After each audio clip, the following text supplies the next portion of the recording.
નમસ્કાર ખેડૂત મિત્રો, આજે આપણે મહુવા માર્કેટિંગ યાર્ડના ભાવ જાણીએ તો 66 નંબર મગફળી 600 થી 1739 નંબર 550 થી 1205,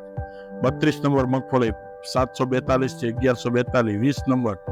727 થી 1131, એરંડા 1100 થી 1254, બાજરી 434 થી 519, ઘઉં 300 થી 646, મકાઈ 408 થી 500, અડદ 924 થી 1700,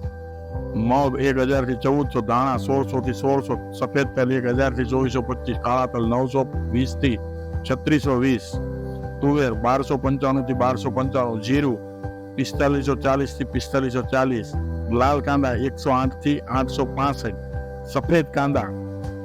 121 થી 690, કપાસ 618 થી 1493. આજે એટલું જ. જો તમે અમને યુટ્યુબ પર જોઈ રહ્યા હોય તો સબસ્ક્રાઇબ કરો અને ફેસબુક પર જોઈ રહ્યા હોય તો ફોલો કરો અને અમારા વિડીયોને શેર કરો.